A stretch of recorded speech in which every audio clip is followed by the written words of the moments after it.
we're all ready, I'll open this meeting of the Representation Board at 5:33 p.m. and I'll acknowledge on behalf of the Curtin Student Guild that we pay respect to the Aboriginal and Torres Strait Islander members of our community by acknowledging the traditional owners of the land on which the Bentley campus is located, the Whadjuk people of the Noongar Nation, and on our lovely Kalgoorlie campus where our other branch operates, the Wonguutha people of the Northeastern Goldfields. We acknowledge and respect their continuing culture and the contribution they make to the life of this university, city and this region. Members present today, we have for Liz, Thane, and for the first time appointed this role, Chloe, welcome. Myself, Nini, Amari, and online, Serena, welcome to your first one as well. Xavier and Jackie. Others present, we have Mitch, Max, Marianne, and Joanne is online? Yep, Joanne. And then we have apologies from Jasmine Tweed and Hannah Northey. No one is absent. I'll quickly just do a minor change that's wrong on the agenda. So motion 7.3 and 7.4, I've mixed up the movers and the seconders, so it just swaps. So for 7.3, Amari will be moving and Jackie will be seconding. And then for 7.4, Jackie is moving, Amari is seconding. Just a minor thing I got wrong. Tiny note. Okay. Moving on to item 3, disclosures of any potential perceived conflicts of interest. Do we have any potential perceived conflicts of interest on anything on this agenda? I believe I do on the NUS affiliation recommendation, as I am a national exec, what is it called? Ordinary national exec member of the NUS. And does anyone else have any conflicts with any items? I don't think you should. No, okay, we'll just note that one. Wait, is everyone all right if I speak and I'm actually moving that motion? Is everyone okay with that? Can I just get a vibe check? Okay, thank you. All right. Moving on to minutes of the previous meeting. I have a motion that the Representation Board approves the minutes of the previous meeting held on the 16th of the 5th, 2024 as a true and accurate record of the proceedings. Can I have a mover for that motion? Okay, thank you, Thane. Can I have a seconder? Thank you. Any discussion, anything that needs to be amended? Oh, sorry, that Nini was the seconder for that one. Sorry. No discussion on that one? Okay, can I see hands in favour of approving that motion? That is carried. Thank you. Okay, and we open up to public question time. So public question time is a maximum of, just right now, we have people in the gallery. I'm sorry, I forgot to acknowledge you in the members present. I completely forgot. I'm so sorry. So just for the minutes, we have Jack Washington, Ella Martianda, Hamid Koso, and Zoe Stevens in the gallery with us. Rob Rusak, don't worry. All good. Do we have questions for public question time? Yep. So it's a limit of, 15 minutes, 2 questions per person. And I see, Rob, you're very enthusiastic to ask questions, so please feel free. Yeah, okay. So last Thursday, I attempted to pass a motion or put forward a motion to the Guild. The motion was condemning Curtin University's ongoing commitment to militarism. So in the motion, I said that on the 23rd of May, Curtin University released a statement supposedly kind of aimed at offering sympathy to the Palestinians, which rather actually reaffirmed their kind of great commitment to the military. The Guild kind of should condemn these ongoing ties that Curtin has to weapons companies, which have kind of continued completely unabated since their kind of memorandum of understanding that was signed between the Guild and the university on that date, 23rd of May. So the details of the motion that I was attempting to put forward were that the Guild kind of condemns Curtin Uni's statement on the 23rd of May, condemns Curtin University's sponsorship of the 2024 Indian Ocean and Defence Security Conference, which is also in another motion, acknowledges that Curtin University has made no moves to cut or limit any of its ties to weapons companies since the signing of the MOU on the 23rd of May, and that also that the MOU did not actually require this. The Guild should note that, and that the Guild should endorse and support kind of ongoing campaign, the ongoing campaign to kind of cut these ties. So yeah, it just should be noted that Curtin University's statement they kind of released, which is like a requirement of the MOU, was like supposedly to offer sympathy to the Palestinians, to kind of acknowledge the genocide happening in Gaza at the moment. Actually, they only mentioned the Palestinians once, basically in passing, then equivalent their kind of suffering, at the hands of Israeli genocide to the supposed suffering of Israelis as well, which I think is just a incredibly misleading statement that kind of equivocates between a genocide and other people who are not facing genocide at this moment. So I think that was extremely disappointing. And then this kind of statement goes on to then, first of all, deny that Curtin University has ties to the military, which is wrong, because immediately after they deny that they have ties to the military, they then go on to celebrate those ties, which they do have, to the military, and kind of commit themselves to continuing their kind of ties and all this kind of stuff to national defence, which is just another term for weapons companies and such. And now Curtin University is Curtin University is actually sponsoring one of the biggest weapons kind of conferences in Australia in a few weeks' time, which is happening in Perth. So I think the Guild should note that after the signing of this MOU, the university has not done anything to lower or lessen its kind of commitment to the military and to weapons companies. Actually, Curtin University's commitment to the military is actually, if anything, only increased since the kind of signing of the MOU. And I think the Guild should first of all acknowledge that, and then kind of commit to the ongoing campaign and should support protests or kind of protests organized against that. Why was this? My question is, why was this motion rejected? And does the Guild support this? And is the Guild going to actually commit to this fight? And is the Guild actually going to support these protests and stuff? And what does the Guild have to say about the fact that the MOU that was signed actually has done nothing at all to kind of actually reduce the kind of ties that Curtin has to the military-industrial complex and such? So I can answer that. So your motion, as I think it was emailed to you as well, your motion was rejected on the basis that it does, one point of it at least does contradict with the motion passed at Guild Council based on the signing of the MOU, which the MOU includes the clause of the university putting the statement. So that's why that was rejected. However, I'm very happy if we want to come back and if you want to submit another motion, that because a lot of the other content in your motion is still very valid and I think should be brought here, we can write another motion and send that through. I support you in doing that. As for how the MOU is going, of course, I think most of us know there's a clause in there that a working group will be established. That working group should hopefully meet start of SEM 2. So we've got organised with the uni, and there will be hopefully more updates to go with the commitments from the Guild and the uni coming forward. I don't have much to report now, but I'll make sure that any info comes to Reps Board in these forums. So, yeah. Mitch. So.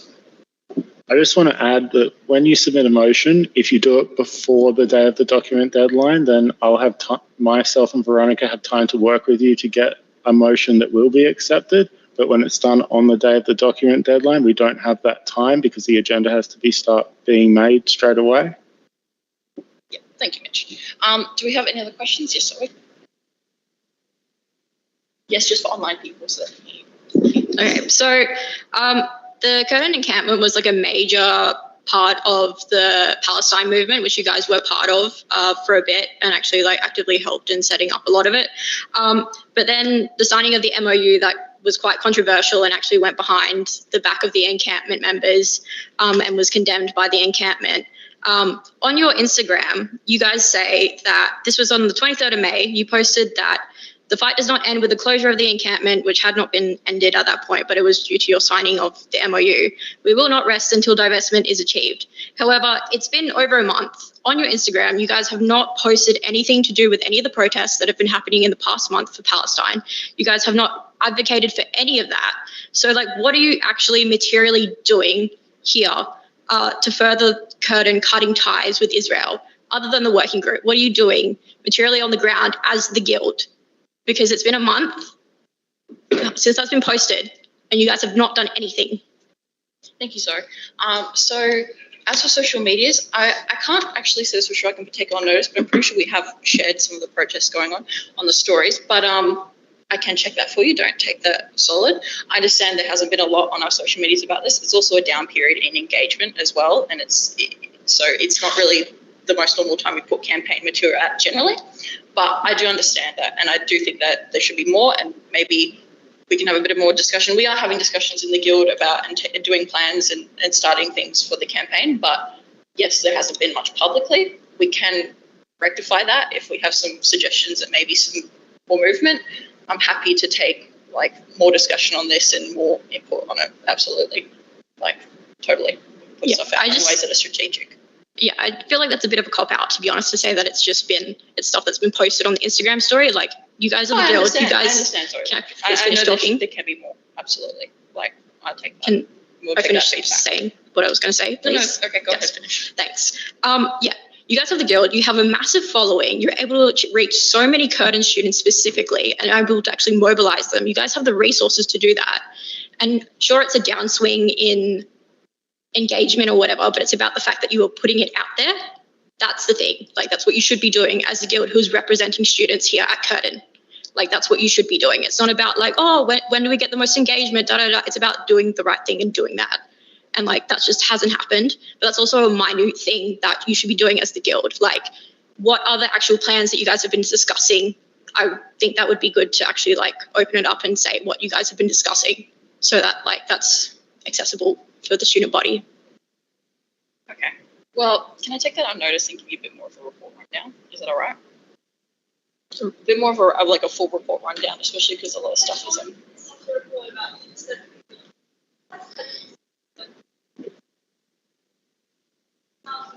I'd rather, because we haven't solidified and approved things first, I'd rather just have that solid and then send it off to you. Is that all right? Yep. Jasmine's back early next week? Monday? Yeah? Yeah, that's all good. Okay, I'll move on to Jack's question. Oh, cool. I mean, just in that, adding on to that, like, it's just all and good to acknowledge that, but like, why hasn't the guild continued to do much? Because there's like this high level of activity surrounding Palestine. You've supported the Curtin the Gaza Solidarity Encampment. Why then has the guild basically done nothing since then? Like, why is the guild not supported, and why is the guild like not promoted any of these protests, not mobilized any form of contingents to any of the large rallies that have taken place of hundreds of people in the city? Like, why has the guild not done that?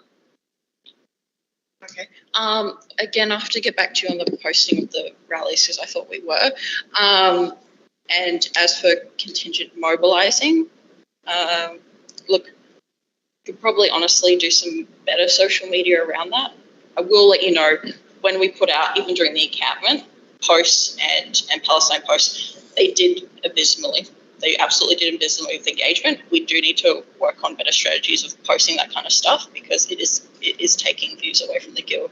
And we do need to, like, this is part of it, is we're finding ways to put out this content in ways that actually get to students. That's the thing. Because as much as we are following, it doesn't actually go there. It's a good time. Jack, do you want to have a second question? Yeah, perfect. So would you say that the guild has like failed to build on the momentum of the Curtin Gaza Solidarity Encampment?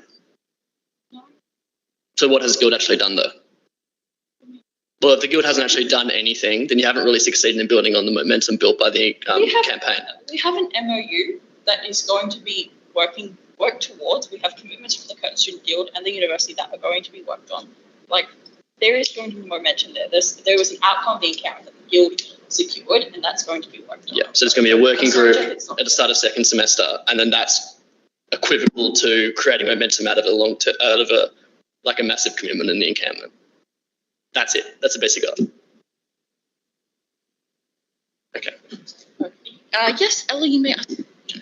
So in the MOU, it's like, in November, they'll release a whole list of all the organisations that Curtin has links to. So are you guys just like waiting for November, or are you like, oh, we want it sooner? Like, guys, like Curtin, give us all the list of companies. And then are you like, oh, okay, HP, Amazon Web Services, all these companies on the BDS list that are like some of the most key, big, massive companies on the BDS list that Curtin has direct partnerships with. Are you like concretely, like, okay, how are we going to get Curtin to actually like remove its partnership to this specific company? Like, what are the concrete things you guys are doing? So like, are you thinking of like, okay, so we've got this clause in the MOU that's like Curtin will divest from unethical companies. Like, are you kind of working on making that more specific, more honed in on, picking some companies that Curtin can actually cut ties to? Like, I think just like, a lot of people are actually really invested in this movement for Curtin to cut ties to weapons companies, not just students, but like the broad pro-Palestine community is very, very invested in actually the fight to get Curtin to cut ties to the military, cut ties to Israel, cut ties to weapons. And like, I just think there's been nothing offered up concretely by the Guild to actually say, what are you doing to push on the MOU? I disagree with the MOU, but you guys are painting it as a win. So what's actually going to happen practically? Like, what are the discussions being had that are like, okay, we're going to focus on HP. We're going to focus on this BDS target. We're going to, use the momentum to organise students to keep protesting on campus, to keep the pressure up through, and to aid our negotiations. Like, what's the plan to actually put the pressure on Curtin? Because right now what we're seeing is Curtin's, full throttle commitment to the military with this conference that they're supporting. What's our side doing to actually put pressure on? Because Curtin's, they're feeling fine at the moment. Their statement highlighted that they feel fine about their ties to imperialism, their ties to defence. So how are you guys you going to use the student power, the Guild's power, to actually put pressure on the university to force them to feel like, shit, we do actually have to reconsider our ties to the military? You know what I mean? Okay. First, just to answer a little bit what you said at the start about getting them to disclose faster, we are working with some individuals who have already put in different freedom of information requests for a lot of this Including type of us, information. actually. Yeah. I know you guys have as well, and if you get anything on that, please feel free to share that. So it's pretty sure that the collation of that information is just practically going to take that long. It's not something that I think they're actually trying to push out. It is generally for the large network of bureaucracy and the connections Curtin has, it's going to take that long for them to gather all that information. That's an unfortunate thing about getting that information. You mentioned the security conference and the protests going for that. I think that's a fantastic thing, and I'm really glad you submitted that motion through. And I think that's something that we really should be working to build on, because I think that's actually can garner a lot of people and actually make a lot of impact. And I think that's a really important next step to work on. And so I really thank you for putting that through. And I really do want to reach out more about that as well, because I know your organisation's helping run that. We have a little bit of time left. Does anyone else have, Rob, you still have a second question? Oh, yes, you do. Sorry, I just wanted to ask a question following up from something you said just before about how the Guild is kind of following when they're going to post about and talk about Palestine activism is, in your words, kind of abysmally low. Because I just think that's interesting, because I'm part of Students of Palestine, an activist group around this, and actually our kind of social media has been getting over the course of the encampment has actually massively grown in popularity, and we've obviously seen a mass kind of movement. We've seen hundreds of Curtin students kind of come down to the encampment, get involved in that kind of process. We've had some of the biggest rallies in decades. Actually, we had someone who used to be part of the Guild 20 years ago come to us and say that this is the biggest rally they've ever seen on campus and stuff like that. So I just think it's important to kind of note that this is a mass kind of movement that's emerged among Curtin students.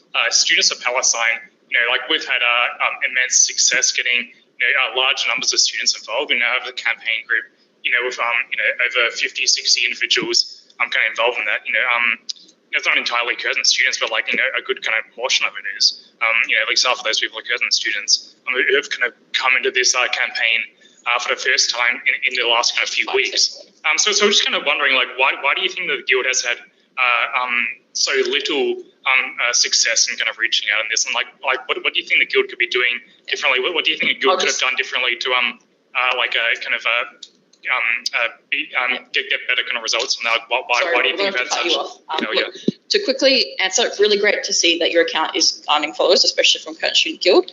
From Curtin students. I'm not a social media expert, but the big reason why we have a big following is that the Curtin Student Guild does a lot of different things and a lot of different reasons why students follow us. And obviously your account's garnering that because you have an interest of people who are specifically there for that issue. People follow the Curtin Student Guild social media for a broad range of different things. And so there's a reason why there's that disconnect in engagement, and also algorithms affect that as well when you have a change in content, etc. Especially the Curtin Student Guild, who does things like operations plus representation plus it's a broad range of things. Generally our engagement, because of our diversity of things we post, is really difficult, and it does have that low engagement sometimes when things change very rapidly.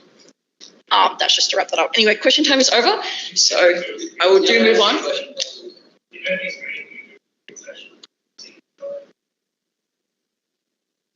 I really can't comment on that because I don't really know much about social media that in-depthly, but we can even emails, you know what I mean?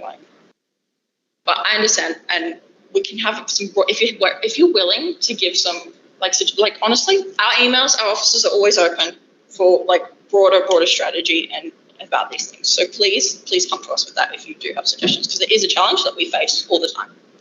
But lots of things, not just like Palestine campaigns, lots of different things. But thank you. Okay, I will move on to reports. Reports and KPIs are two different motions, but we're going to talk about the reports and the KPIs together in one thing if we can. We've got the President's support report and KPIs submitted. Obviously, Jasmine is not here, but do we have any questions on notice for her about that one? No? Okay, I'll move on to my report. I'll take it as tabled, but please let me know if you have any questions on that or the KPIs. No? We'll move on to Vice President Sustainability and Welfare and the KPIs that was submitted by Jackie. Jackie, do you have anything to add to that report? I've got nothing to add, but I'm happy to answer any questions you guys might have. Any questions to Jackie? No? Faculty Business and Law was submitted, as well as the KPIs by Hannah. She's not here, but any questions on notice for her? No, all good. We'll move on to Thane, Faculty of Science and Engineering. You submitted your KPIs and report. Yeah, my KPIs and report are as tabled, and if you've got any questions, happy to answer them. Any questions for Thane? Seeing none. Health Sciences, Nini, do you have anything to add?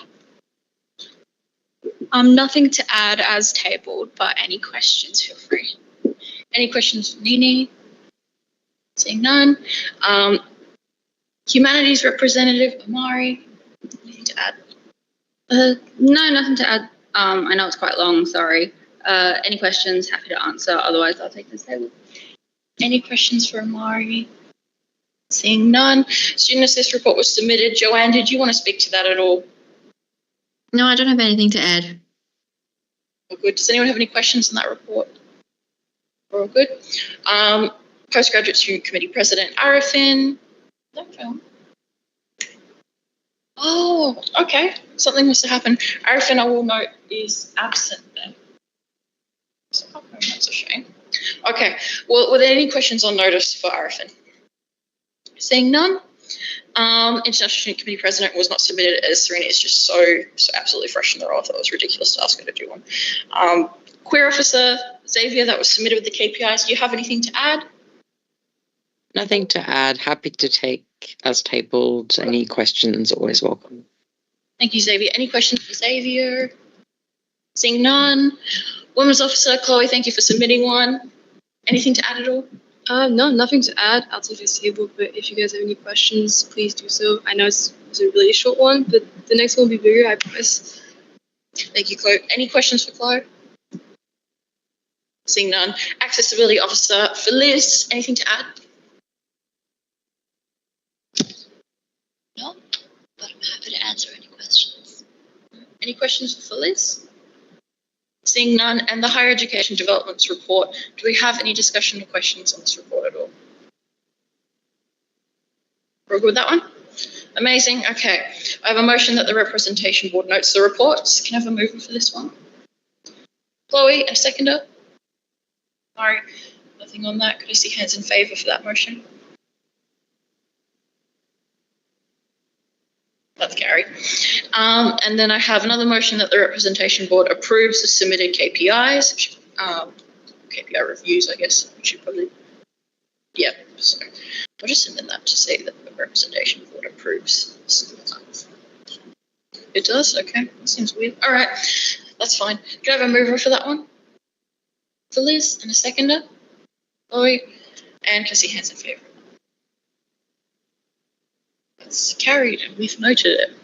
Items for discussion and resolution. We have 7.1 NUS affiliation recommendation.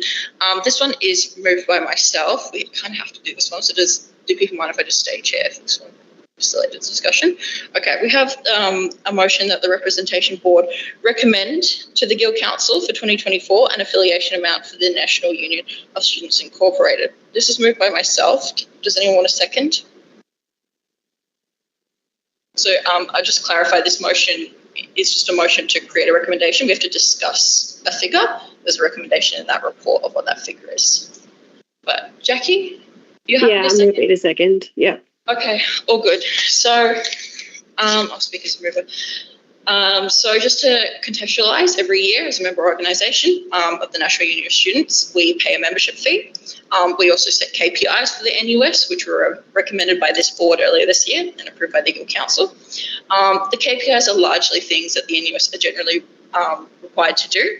They're literally taken just from policy bylaws.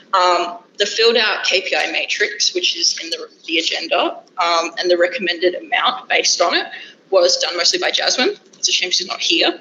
However, I'm sure we can discuss this without her. The recommended amount, which was done based on the President's assessment of the KPIs, is $38,700. Thoughts? I guess, Jackie, you can go next, the seconder, if you have anything to add. Sorry, I was on mute. I don't have a lot to add other than what was already in the motion. Yeah. Can I at least, as a seconder, Jackie, can I get your thoughts on this suggested figure? Sorry. And based on the KPI matrix. I just need to know if people are in support of this because we do have to make a recommendation. I'll just get Jackie a second to finish. Sorry, I'm scrolling the KPIs. I am seeing a lot of red, so I'm a little bit worried about what we are actually contributing, and I'm hoping for some good discussion about this and also at Guild Council. Just because there's where is it? I think red is also the grade is E. So I'm glad that we're kind of seeing those penalty for non-compliances come out in the penalty deductions, and I think there's $11,000 that's been deducted. So yeah, and also I'm kind of worried about there's a lot of C grades as well. So I'm hoping to see some good discussion around it as well. Sorry, I'm losing my voice. I've got COVID at the moment. Okay, I'll open up this discussion generally. Does anyone want to kick us off? Ella, do you have a question? I'll have a few. A question that's what's the usual amount that the Guild affiliates to NUS? Our total bill amount is $70,000. Usually every campus has a total bill amount that they absolutely usually never pay that amount. And our budget maximum that was approved in the Guild Council is $50,000. Okay, and then this year you'll want to reduce that to 30. So the recommended based on the KPI matrix that we approve is $38,700, and this is going to Reps Board to recommend to the Guild Council. The Guild Council just did not make a decision based on this. Okay. Yep. So last year, the Curtin Student Guild was the third highest affiliating union around the country. I think it was Uni Melbourne. It's either UQ or Monash. Yeah. So we were the third highest paying, and actually both UQ and Monash and Uni Melb have much higher student populations and a much higher total build. This year we also have to pay our postgraduate affiliation as well later in the year. That comes out of that 50,000 max budget as well, same budget line. And last year it was low 40s that we actually ended up paying, so it's only a few grand lower than last year. But there's been a lot more non-compliance with our KPIs this year. Thank you, Mitch. Jack, did you want to ask a question?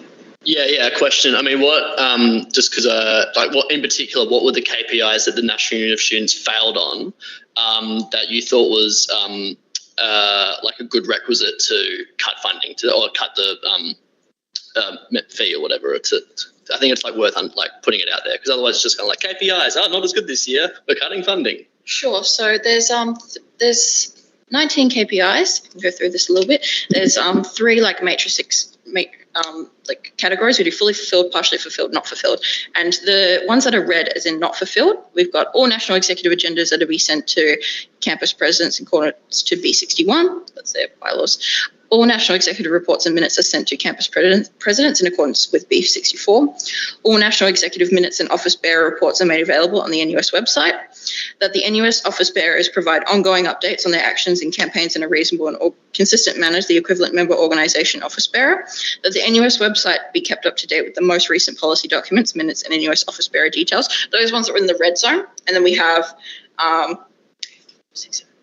more in partially fulfilled, and then we have six in fully fulfilled, generally.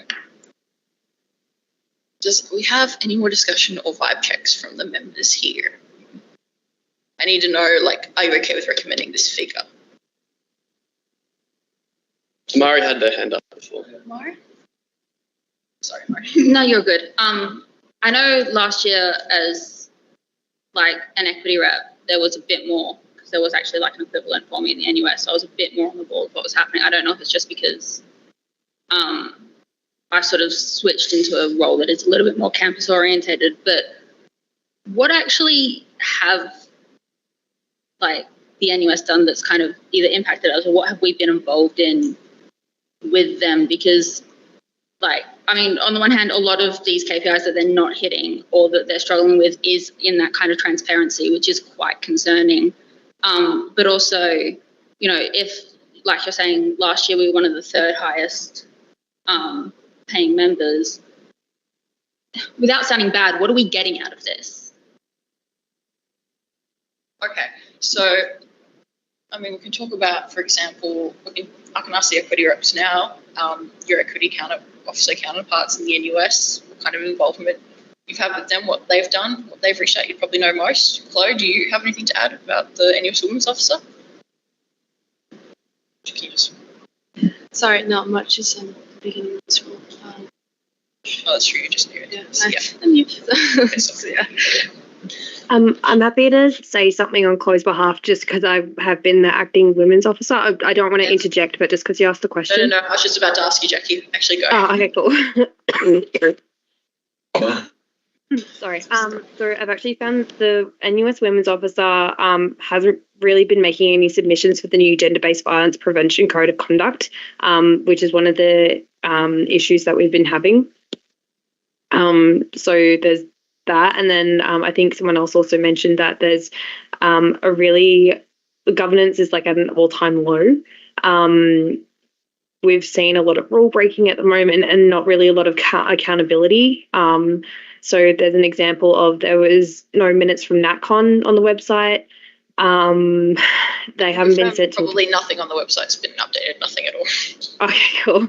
And then what else was there? They also haven't done, the NUS hasn't done a lot on Palestine. The welfare officer isn't doing anything during a pretty big cost of living crisis. And we've also... I'm really sorry, I'm losing my voice. Queer officers, the queer officer for the NUS hasn't really done a lot to support queer officers across the country during a crisis of the far-right building and gaining power across the country as well. And also the WA state branch president also hasn't had a meeting before August, which is like the one thing that they have to do. Okay. Thank you, Jackie, for that input. Does anyone else have some input from their, interaction with the NUS? I'll go ahead, Mitch. I've had zero contact from the NUS General Secretary. We've requested our affiliation amount. They haven't even calculated our billed amount for this year. They haven't sent us invoices from last year. They haven't given us anything. I've had zero response from Jono. I've emailed him, got nothing back. So... Yep, the governance, I will say as well, as someone who's had to follow up with these things while acting president, has been really poor. And as a member of the National Exec, I've even tried to push for these things and still nothing, like pushing just for compliance with bylaws. That is just one officer, but it is an important officer. Jack. I just think that a lot of these are I guess find criticisms. You didn't get your emails quick enough or whatever. They didn't come at all. But if you just treat the National Union of Students like just this bureaucracy that you receive emails from, I just don't really think that the solution to that problem is then to cut how much money that the Curtin Student Guild gives to the National Union of Students. There are all of these. There is a myriad of different issues. Like Jackie outlined before, there's a cost of living crisis. There's a genocide being committed that is supported by the Australian government. There's the rise of the far right nationally, like all of these things that are very much taking place, and that the student unions and the National Union of Students have a role to play in fighting against that. And the purpose, and I just don't think that the solution to fixing those problems is then to cut the amount of money that the Guild then gives to the National Union of Students. I think that it should be fighting to make the National Union of Students a better representative body of students, and that this does not achieve that at all. Yeah. Thank you for that input, Jack. I do generally agree with that. I think when it comes to the emails, though, these emails are for, like, these are the transparency reports to member campuses. So if I wasn't on the NUS exec, our guild would have no idea what's going on in those meetings. Jasmine has not been sent anything that she's required in the governance of the NUS to be sent. And the only reason we're aware of these things is because I happen to be on that board.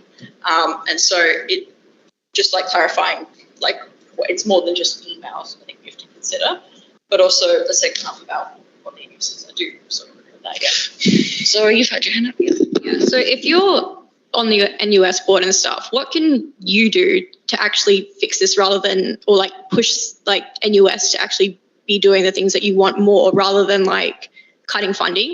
Because cutting funding actually probably just disproportionately affects a lot of students and like the student body rather than like getting you guys emails, because that's just, yeah, I don't understand how cutting funding is going to actually fix any of the issues. And you're on the board, you said, so like how can you, as someone who's on the board and so supposed to be a representative of students, actually push for like the NUS to be accountable, you know? Yeah, thank you. So in probably almost every meeting I've gone to, I've pointed out the things that the NUS aren't doing, which they need to be doing. I assume you know the factional thing of the NUS. Currently, it's Student Unity who controls most of that board. So anything, no other parties can try and bound together to move a motion that Unity doesn't like. So that's also something that's really stopping a lot. So there's that. But thank you for adding that. Amari. Can I also just add in that kind of line of thing, like obviously, yes, the NUS is important and it does like ideally good work. But it's not as if we don't send the money to them, it's just falling into the void. Like we could reinvest that money into, you know, our own students and still fighting these exact same fights for pertinent students. Yes, it is not as good as being able to get that across the board nationwide, but it's not like if they don't do it, no one is going to. At least for parts of it. I know that there are bigger picture issues here that are better for on that wider scale. But it's not as if, you know, if they aren't fulfilling their end of, you know, the KPIs that they're being set, it's not as if that money's just going to vanish into thin air. Okay. Can I just get a vibe check of if we're feeling really sure about this figure yet, or we want to keep discussing? Like, I just feel like there's not really a strong consensus. I'm not sure. Need someone to say something. I know we're all a bit unsure right now, but Max, would you like to speak? You're allowed to speak. You're a standing invite. Yeah, so as a member of both Reps Board and Guild Council last year, we had this pretty much the same discussion. From that, and then continuing on with all the discussion we've had today, to me, it feels like the National Union of Students, for the body that it's worth, has not done the work expected of them. It has not done enough with the affiliate money that we paid last year. And so I'm of the opinion that it should be known that the National Union of Students will receive less support from its members if it continues to do poor work or no work at all. And the better work they do, then the more support they will receive. That is my opinion. And that is my opinion with the affiliate amount. With that being said, I'm happy with the figure stated in the agenda. I think it's a good showing that, you know, we want the NUS to do the right thing, and we are willing to, you know, show that we are unsatisfied with the work that they currently do. Mitch, would you like to add anything to that? Yeah, so I'd also like to add that since we're hosting EdCon, we're putting a lot of money into that. So that's costing the Student Guild approximately $15,000 that we wouldn't normally spend. And that is paying for the NUS conference. So we're giving, it costing about 10 grand, possibly contributing $5,000 towards the equity grants as well. Ella, you did have your hand up before and I did call on you, so yeah, go ahead. Yeah, well, that's a good point. I think EdCon is a really important chance for students who are angry at NUS's lack of action to actually make an argument that NUS should do more and commit NUS to like running more national campaigns around the country, to playing a more leading role in the Palestine movement. Because yeah, I agree with what Jackie said. Like it's horrific that NUS has been totally absent from the Palestine movement, from the encampments, this big national student movement for Palestine, and NUS has been totally absent. And actually, the Curtin Guild was one of the only unions to actually support the encampments around the country. And like more unions should actually have done that. And NUS like has just totally been absent from it, which reflects the horrific leadership they're under with Labor right. But also, like, I don't think we should just like rely or like think that like other people in NUS will do the jobs for us as well. Like I've been disappointed as well by the Labor left's office bearers' conduct in the NUS too, because they have similarly used it as a career boosting tool to lobby politicians and actually get nothing substantial done for students. And so I just think like we should use EdCon, and like what Socialist Alternative is going to make an argument at EdCon is that NUS actually needs to do a lot more to fight for students, a lot more to be relevant for students, because most Curtin students wouldn't know NUS existed. But I don't think the solution to that is cutting the amount of money we give to NUS, because that'll actually make students know about it less. It'll prioritize it for Curtin less. We can't just think about everything in terms of Curtin and what Curtin students get out of it. It's about what do all students get out of it? What contribution can Curtin Guild actually play to pushing the NUS to do more, to fight for students, to oppose the Labor government and to fight for Palestine? And so I think like because if we just say cut money to it, it's actually like, like cutting money to a really important body that has the potential to represent every single student, that is a national union. And actually it is important that if students around the country are kind of have a body that can seriously fight for them. But I think like I agree with some of the criticisms, but I do think the solution is not what you guys have necessarily proposed. And I think at EdCon's a really important time to actually like push NUS to do more, force it to do more, commit it to doing more, especially like all the Ed office and the president who have done nothing for the Palestine movement, nothing to actually fight for students amidst one of the worst cost of living crises we've all lived through. Thank you, Ella. You haven't spoken. Yeah, I was just gonna say, it just sounds a bit like an anti-union perspective, just because, should we all just not join our unions because they're not doing anything currently? Like that's the same type of argument, just because unions are not doing enough doesn't mean we reject them and turn our backs, because it's an important body, it's an important it's a national student union. So I think cutting funds just doesn't seem like a solution to me. And I think especially EdCon coming up, I really agree that that's the space to really make the argument that they should be doing more. Because the only way you're gonna make change or get them to do more is if you push them to do it. If you make the argument. I don't think cutting the fund is actually gonna what is that gonna say for Curtin? Is it gonna say the Curtin just doesn't care about NUS now or something? Thank you for that. Thank you for spoken, so I'll let you speak. Hey everyone. I agree with what a lot has been said about how the NUS has let Curtin student debts down and let students down more broadly. But I think the key to pushing them is to push them monetarily as well. You need to cut their funding. If they're not delivering results, you need to cut their funding. And I also agree with what you guys were saying about how we need to pressure them with words as well. I think we need to do both. Okay, so thanks for saying you're finished. Okay, Mitch, you had your hand up next. Did you still want to speak? Yeah, I just want to say that we're not cutting their funding. We're paying them more than we did last year. If you would take into account what we're spending on EdCon that we wouldn't normally.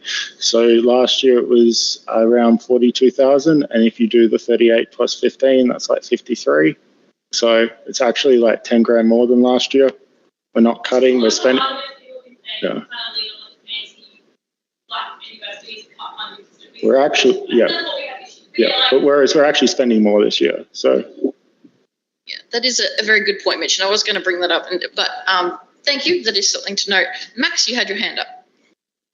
I think I basically wanted to bring up the same point that Mitch did, but yeah, I'm of the opinion that, since the combined figure that we are spending on the NUS, both in the affiliation fee and in hosting education conference, is a step higher than what we did last year, we should be showing the NUS that, if they don't support us, then they won't receive as much support from us.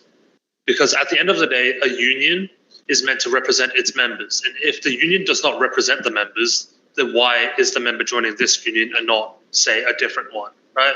That's my opinion. I get that as a student, we don't have a second option for a national union, but that just means we need to show them that if the NUS does not do what it's supposed to, then we will reduce our support. But in the end, this year we are giving them more support monetarily. So I'm of the opinion that this is a fine number, and we need to push the NUS more on different fronts, political fronts. Any other discussion? Okay, Robert.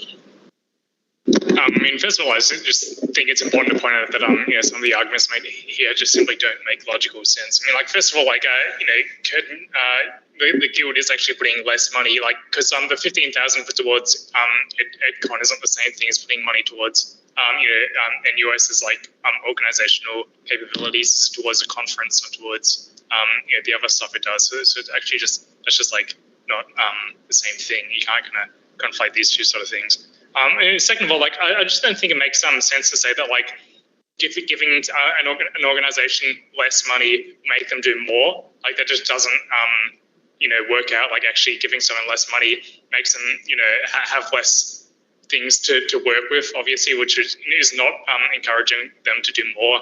Actually, this is going to weaken NUS's organizational capabilities and mean that they're less capable of doing this in the future. So I just don't think it makes any logical sense to say that cutting their funding is making them do more. But second of all, I think we're kind of just arguing around the edges here. Clearly the core kind of thing is NUS is so badly organized just because it's so ineffective at actually changing things for students and actually ineffective at actually making broader change. And if student politics was more cohered and that was actually achieving real things, NUS was a real kind of active force, and student campaigns could actually change things for students materially and actually play an important role in student politics more generally. It's it would be a lot easier to organize other sort of things and kind of fix up for all these kind of mistakes that people have kind of noticed. So I just think clearly the key thing here, first of all, is not cutting funds at NUS. But second of all, making NUS more effective. And actually, I think the fact that we've got a member of the NUS executive and number of members of the NLS faction here in NUS. I think we need to note that first of all, NLS's kind of policies have been instrumental in kind of making NUS what it is today, which is ineffective, and are not actually pushing for NUS to take up all these campaigns that they should be taking up. NLS unions across the country have been totally ineffective at mobilizing for the Palestine campaign. They've been totally absent from that in most campuses around the country, and this is the biggest student movement in decades and stuff. So I just think if you want NUS to first of all do all these things, and also just be more effective, and actually mean something for students, then I think NUS needs to be doing a whole lot more to advance political campaigns and stuff. And I think we should note that NLS is not arguing for that, and we need to do a whole lot more. And I think we've got an opportunity to do that in a few weeks when EdCon comes right here on campus. Thank you, Rob. Jackie, sorry, I did notice that your hand was up. Please go ahead. No stress. I actually just wanted to reiterate a point that Max brought up earlier of we had pretty much the same discussion in Guild Council last year about the affiliation fees. So I just wanted to point out that this isn't a new issue that we're having with the NUS. It's an ongoing issue, and we've tried to advocate for them to pretty much do the job that we're affiliating the fee for, and it really hasn't come through. So I'm kind of seeing this as more of a action and consequences. Like I do agree that the NUS needs to be doing more, but at the end of the day, like we're essentially paying for something that they're not delivering on, and it doesn't make sense for us to keep paying that higher affiliation fee if they're continually not delivering and they're continually failing to do like their job. Okay. Is there any more discussion from the floor? I'm just going to add my comments because I didn't want to add a really strong opinion right at the start. Look, the NUS is only going to be a body that thrives if it is well-resourced, like our own organisation. And I do think as a member organisation, we have done so much this year to push and support the NUS to do things, and it really has been disappointing compared to last year. And I think at this point, this is the only way we could really push the NUS to functionally step up. This reduction isn't a material hit. It really isn't. If anything, it is a political indication. And we have decided this decision based on a KPI matrix for quite a while now. So I personally feel comfortable sticking to it and going off the figure based by it. That's my opinion. I feel like we need to sum this up. This is not a real vote. Can I get a hands for, I'd like this affiliation fee to be lower, or I'd like the affiliation fee proposed here, or I'd like it to be higher. Okay, I'm going to do that. I'm going to do that just to have a vibe check. Put your hand up if you'd like the affiliation fee to be lower. Okay, just online. One hand for Jackie. Okay. And we've got a hand, now put hands up for if you like the affiliation fee proposed on the agenda. Seems to be every single other person, so we have none for higher, I assume. Okay. That's a strong consensus there. So I'm sorry, Jackie. I can give you one more moment to fight your case, but it seems like you're outnumbered here. No, it's fine. It's all good? Okay then. Well then, I'm going to stop discussion here because we've done enough yap. Of course, this is not, we'll have to go through to council next week. So if anyone's really passionate, you can come up to that as well. So let me go. So I have the motion to recommend to the Guild Council for 2024 an affiliation amount for the National Union of Students Incorporated based on the discussion today. That is moved by me, seconded by Jackie. Can I see all hands in favour of that motion? That motion is carried. It will be passed on to the Guild Council. And now we're on to the next item. Sorry, I've just lost my pages.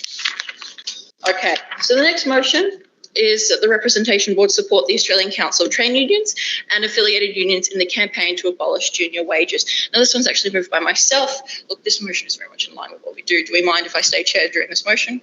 Mind? Okay, can I have a seconder for that motion? Nini, thank you. Okay, so I'll speak first. So the ACTU has launched a new campaign, you've probably seen recently, to abolish junior wages. This move is really just long overdue. The way juniors who often do the same exact work as their adult counterparts are paid less, and that's just completely unfair. There are many students at Curtin who will be affected by this awful legislation and could absolutely greatly benefit from a successful campaign.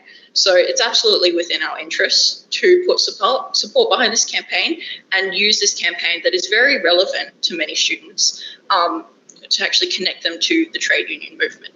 And of course, the Curtin Student Guild is in like our pay for our juniors as well as in line with this campaign as well. So it's very much a no-brainer that we support this one. Nini, a seconder, would you like to say anything? Basically, you've said what you need to, but I think it's important just because of the cost of living crisis to kind of even it out. I've been working in retail for 4 years, so I've experienced the junior rate and then as a 23-year-old, the normal like adult rate, and being able to afford things is a lot nicer compared to like 3 years ago. So I think it's just important to have, like, to not really have the difference. I think it's the same work essentially, so you should get paid the same. So well said, Nini. Was there any other discussion or questions on this motion at all? Jack? I obviously agree that it is absolutely bad. It is just like terrible the way that like young workers basically get could basically get treated with such a significant pay gap between adults and younger workers, basically. I do have like something, and I'm not like against the motion per se, but I just think it's like important to recognise the fact that like this is, I think calling this a campaign is like pretty strong, because what this essentially portends to be is the ACTU and the SDA presenting presenting a case to the Fair Work Commission for to scrap this. And I think that like that basic and the result of this is going to come out in 2025. I think given the severity of the issue of cost of living crisis and the way that young workers are being treated, that basically your entire campaign being limited to basically just like having a meeting with the Fair Work Commission, putting forward a presentation, and then waiting until next year to see what they're going to say. Like, I actually think that the ACTU needs to have like a much stronger ongoing commitment to fighting a legitimate campaign that actually like mobilizes the unions in like an ongoing way, and that this is like pretty baseline. And like the Fair Work Commission, like this is the same Fair Work Commission that just like relatively recently passed a 3.75% wage increase for the award minimum, which is like significantly below inflation. And this was also a decision that the ACTU welcomed. Like, I think that's like pretty bare minimum, if even that. And I think that we should be pushing for a lot more from the ACTU and from the sort of unions and campaign being involved, and that the Curtin Student Guild and other student unions and that sort of thing have a bit of responsibility, given that a lot of these people who are paid significantly less than what they should be are students, that we should, there should be an ongoing commitment towards this. And I just think that like the campaign as it stands now is just really not sufficient. Thank you, Jack. That was really great contribution.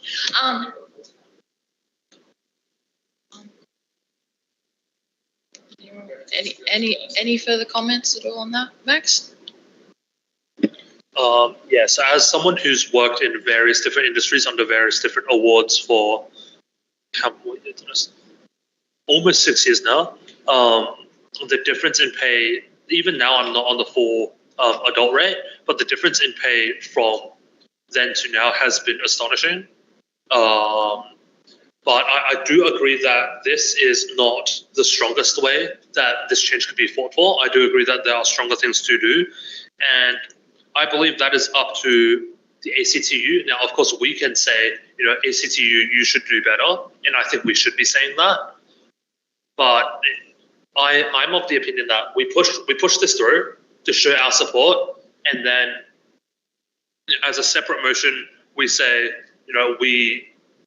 I don't write motions, so I don't know how to word this, but we say something along the lines of, we would welcome the ACTU to, push for a stronger fight, a quicker way to find the solution that all workers be paid on the adult rate.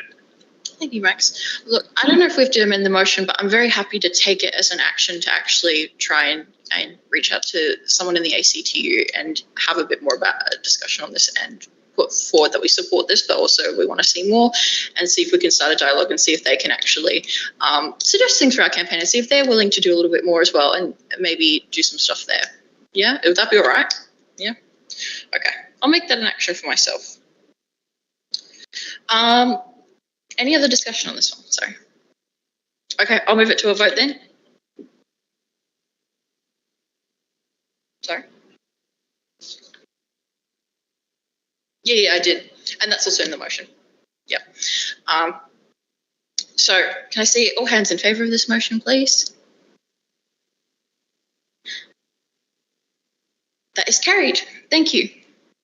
Next motion is 7.3, motion that the Representation Board endorse the planned protest organised by Students for Palestine WA and Friends of Palestine WA of the Indian Ocean Defence and Security Conference. This was moved by Amari and seconded by Jackie. Amari and submitted by Jack Washington. Thank you. Amari, would you like to speak on this one? So, I mean, just on the face value alone, like absolutely, especially with everything that's been going on and everything that's already been mentioned tonight, 100%, I feel we should be in support of this, but especially having looked into it and having I can see Thane nodding because I showed them before we came down here, having one of the presentations outright and very blatantly be from an Israeli company where they outright sort of say, look, this is what we've developed due to all of the recent events that have been happening, is absolutely disgusting and not something that we should stand for. The one thing, and this is potentially maybe a question for the ones who submitted it, is I just want to make sure that we are safe and this is being done in the safest way possible, especially being an arms conference. But otherwise, it really does speak for itself based on what this is alone and the fact that this is a thing that exists. But yeah, seeing them say the quiet part out loud with some of those presentations I see no reason why we shouldn't be supporting this. Thank you, Amari. Jackie, you seconded. Do you have anything to say or add? No, Amari covered it. Okay, all good. Jack, since you submitted the motion, do you want to add anything at all? Elish, go ahead. I just wanted to reiterate why this conference is really horrific and important to protest. So basically, it's a conference that the main theme of it is where AUKUS meets the Quad. So it's about promoting Australian imperialism and Australian militarism. So specifically, the $368 billion being spent on the nuclear submarines with the AUKUS deal. And WA, Western Australia, is going to be a really key geographic and national part of that whole project, with the nuclear submarine base off the coast, and also Curtin Uni and UWA playing a central role in helping to develop a bunch of the technology that's going to go towards these nuclear submarines. And so the militarization of our universities is directly linked up with this conference, which is why Curtin's sponsoring it, and also why UWA has a billion different speakers at it and stuff. So it highlights the further and further entrenchment of the military complex with our universities, and then it's happening in Perth, and it's going to be bringing a bunch of American officials to it, a bunch of high up army officials, people who are directly complicit, one, in the genocide in Gaza, but two, just the crimes of war, and who want to continue to militarize the world, want to head us towards war with China, and spend more money on defense, less money on education, less money on health, and sell a bunch of weapons for billions and billions of dollars, et cetera. And so some of the biggest weapons companies in the world are at the conference.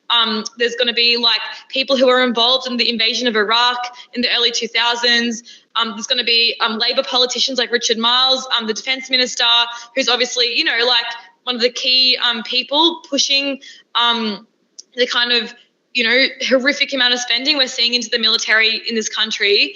And so I think it's a really disgusting conference for so many reasons. It's about shoring up Australia's commitment to the US alliance.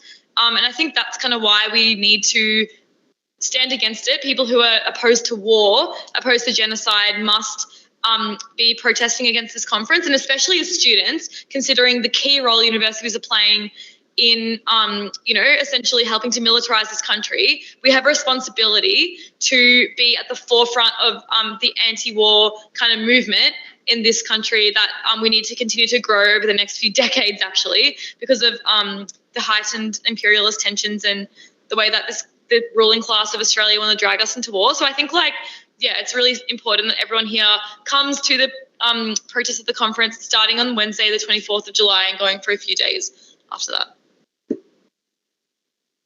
Thank you, Ella, for contributing that. Go ahead. I wanted to also just talk about how important this conference is, the protesting it is for the pro-Palestine movement in Perth. This conference will have an informative presentation on Rafael Systems, and Rafael Systems is directly responsible for the genocide in Gaza. It's going to be talking about its precision strikes and their solutions, about further expanding their innovations in new technology and trends in battlefield. That's just gross and disgusting. And this talk is going to talk about spike missiles, which was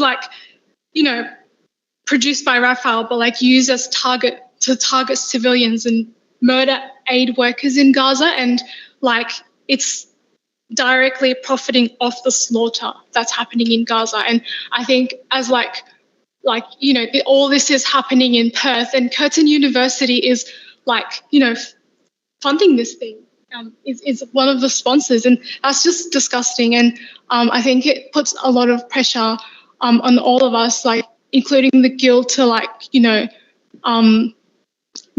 to be a part of this protest. Thank you for that. Question? Yeah, or discussion? I just wanted to talk about you guys as the guild and like what you can actually do to like kind of like back and like be behind this protest and movement that's going to be happening in like week 1. Curtin's a platinum sponsor, so it's not even that it's like a minor sponsor, and like that would be reprehensible in and of itself, but they've paid over like $18,000 to sponsor this weapons conference. So that is incredibly fucking disgusting by a university.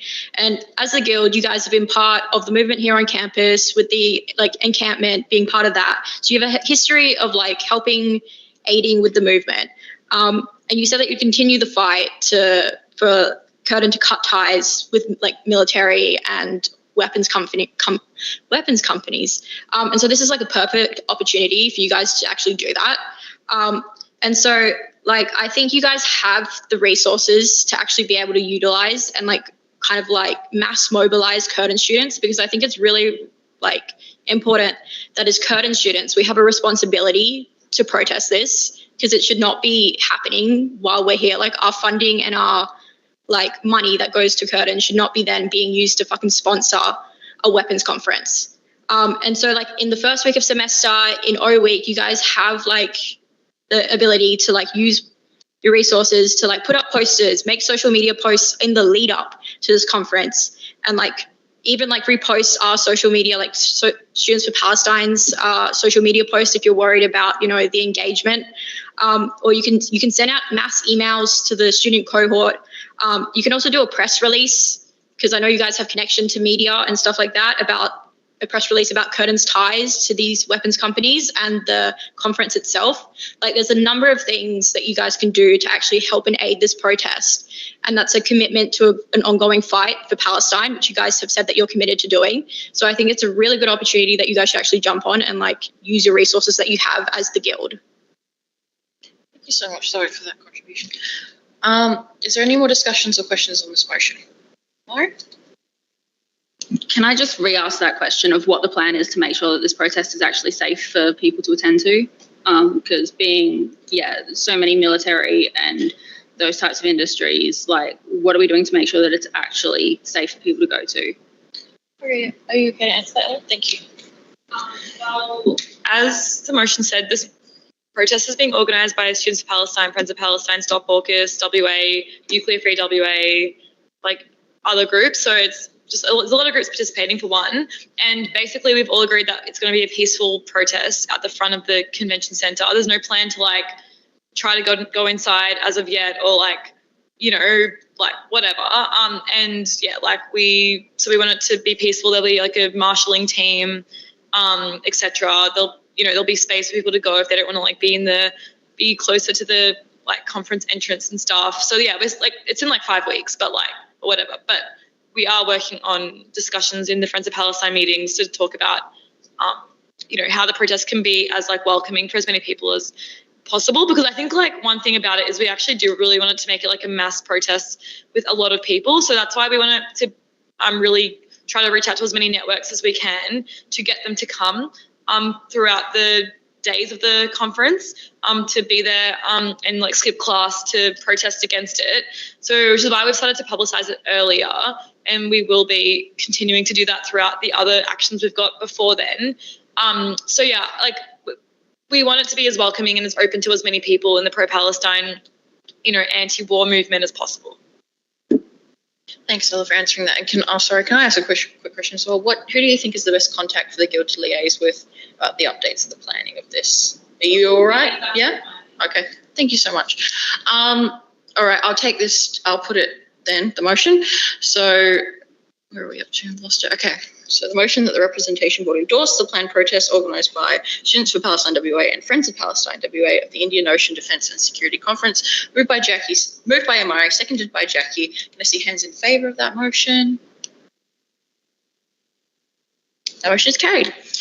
And now we have motion 7.4, defend pro-Palestinian free speech. It's a motion that the Representation Board A condemn the penalties and discipline that students have faced across the country by university administrations for participating in pro-Palestine activism, and B, commit to defending Curtin students who face disciplinary action for pro-Palestine activism and or criticism of Israel. This is moved by Jackie and seconded by Amari. Jackie, would you like to speak on this as the mover? And it was submitted by Zoe. Thank you. So we all know, of course, that on some level, when it comes to speaking out about the atrocities in Palestine and participating in activism for Palestine, students face extra scrutiny compared to perhaps other issues that they may speak out against. This is something that we should be wary of, and it's why I'm supporting the motion. Oh my God, sorry, my computer. And of course, I want to reiterate that through the Guild Student Assist services, Student Assist can confidently and independently help students with any misconduct cases. So they're able to explain misconduct processes and review draft responses, and they're also able to accompany students to meetings or hearings as a support person. And when it and for example, such a threat of misconduct violations, but there's no formal allegation, Student Assist can support students to submit a formal complaint to Curtin and give guidance on a draft and the complaint structure as well. Thank you, Jackie, for that context as well. Imari, do you have anything to add as seconder? No, I think Jackie summed it up nicely. Okay, thank you. And sorry, you submitted this. Did you want to speak at all about this motion? Can you put the microphone? I'm sorry, just felt it. My bad. I do want to make a bit of an amendment, just to, if we can, about it being about on and off campus, not just specifically on campus or just broadly, that it is specified that it's about free speech on and off campus, and that any action taken by the university for either of those. Yeah. So there's no mention of campus in the motion itself. Oh, yeah, go ahead, Mitch. Just to speak to that, because it doesn't actually mention whether it's on or off campus, it has the same material effect to cover both. Yeah. As the way it's worded right now, so it does actually cover both on and off campus in the way that it's written right now.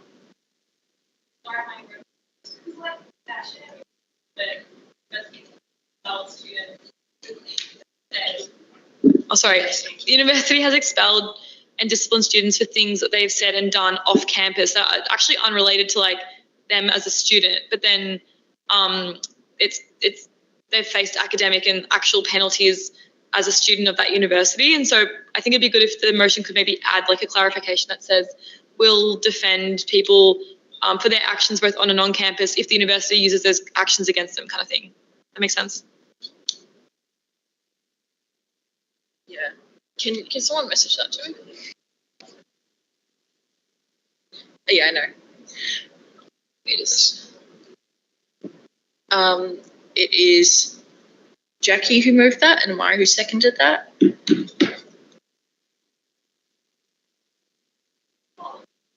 Of the motion that we moved that said that the reps board will also like set up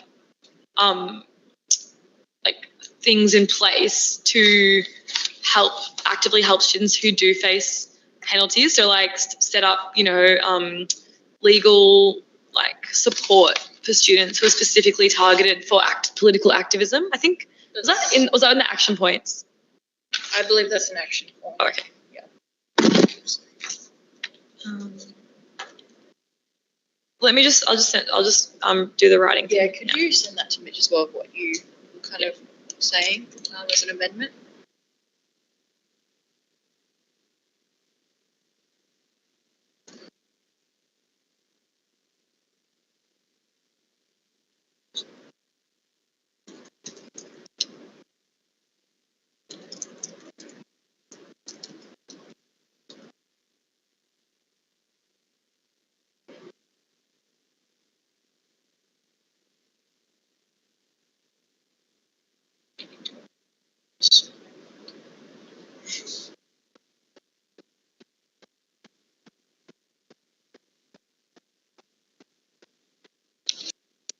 Did you get it?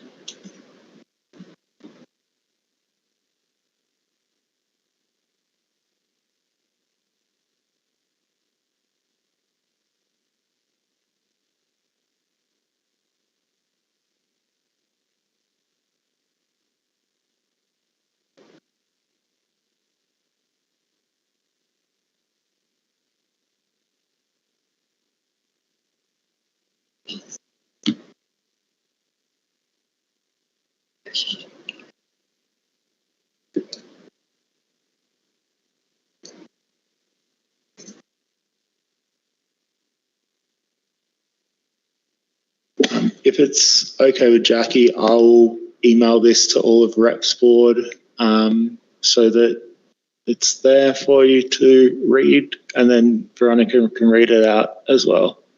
Yeah, that's fine.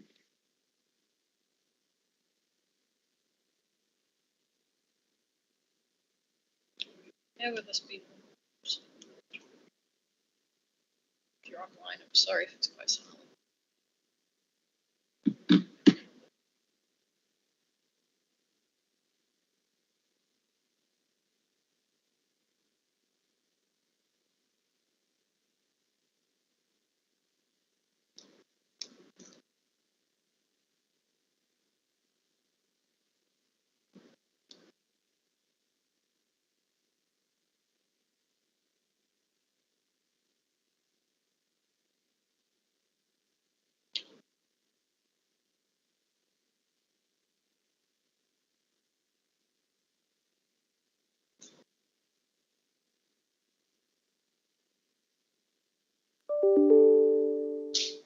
Okay.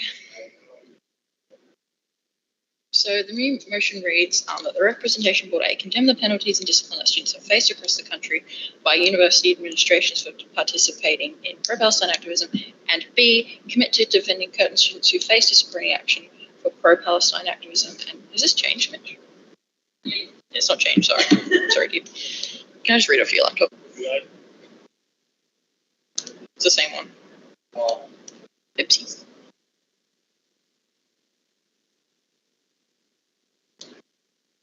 Can we still have discussion on this? Just...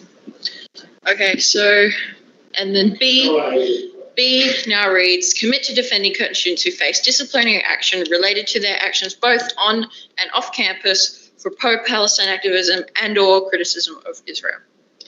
And that's amenable to both Amari and Jackie? Yes? Yeah. Okay, well then I'll put this motion to a vote. Oh, okay, it has changed, so is there any more discussion on this part? Members? Rob, go ahead. Yeah, I mean, first of all, I just think that, we should note that, over these 9 students at Monash University have been, have disciplinary kind of, hearings kind of against them. There's one student at Adelaide Uni that is going through similar kind of disciplinary procedures and such. I just think, it's incredibly important, given the kind of, extreme hostility that some sections of society have against kind of Palestine activism, that the kind of guild and the guilds across the country actually do more to kind of support this activism, actually do more to legally support this activism and stuff. We should expect that there's going to be pushback against any kind of activism we do for Palestine. And also I think more generally speaking, I think the guild should support any and all kind of activism should support freedom of speech for students and should legally kind of support that. The guild's got a much bigger kind of budget than any individual student has, and I think the guild, as a kind of representative body, the union of students, should be doing everything it can to fight for students, to allow them to kind of make any sort of political argument that they want to. And I think I think really the guild should be doing a lot more to kind of support students and activists, especially to kind of fight for Palestine and other kind of progressive issues. And I think the guild should really set up a very kind of easy to access kind of body for legal kind of defence and such for students kind of involved in activism around this issue in particular, but around any kind of issue. I think the guild should actually absolutely condemn and do everything it can to kind of fight against any kind of disciplinary kind of measures taken against students. And I think that's something that's kind of important. In the kind of Palestine kind of movement and stuff, and also in other movements as well. And I think the guild should make that a kind of key priorities is actually legally defending students when they are targeted for activism and stuff. And I think also that's something that the guild has not done enough of in the past. And there have been activists who have had kind of spurious kind of charges laid against them in general misconduct cases and such. I think that the guild should be doing much more than it currently is to kind of legally defend its students and stuff. Thank you, Rob. I will now take this motion to 7.4 to a vote. Is it on the amendment? It's on the amendment. Okay. in interest of time, I'm going to take it to a vote. So can I see hands in favour for motion 7.4? But the free speech question Ella? is like a really key question happening around the country right now, and I think like the unions and guilds around the Ella, country. I'm taking this motion to a vote. I'm sorry. Unions and guilds around the We've done a lot country of can actually discussion play on a this. serious role in helping to defend students. we've So I done think a lot of it discussion requires on more this. discussion. What about our free speech? We want to talk.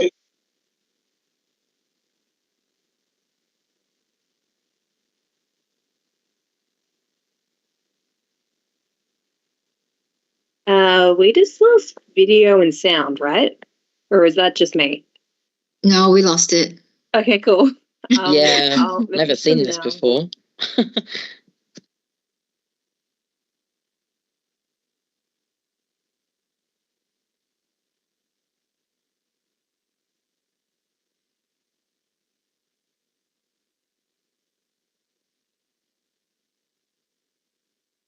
Oh, we've got the back camera on now.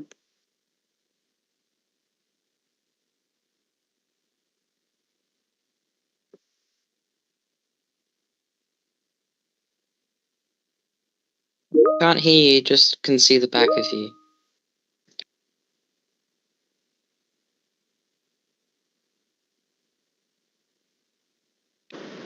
How about now? Yeah, we Yeah, can hear you're you, alive. but the back camera's still on. Okay. Is the live stream working? Let me look. Please, Feliz, stay. We're almost over. Okay. So I'll take this. Are you leaving? Don't leave. Okay. I'm putting motion 7.4 to a vote. Can I see hands in favour of that motion? Okay. That motion is carried. Do members have any general business at all to bring up? Members with general business? Okay, I'll close the meeting at 6:55 p.m. Wait, Veronica, we have things we want to raise in general business. I'm not entitled to Can I- general business in question time. I'm sorry. What? Oh my God. Okay, you guys said that The next- removing okay. ordinary of sport was about entrenching Meeting is democracy. closed at Ordinary of sport, and 6:55 p.m. 2 times in a row, you've actually repressed people observing the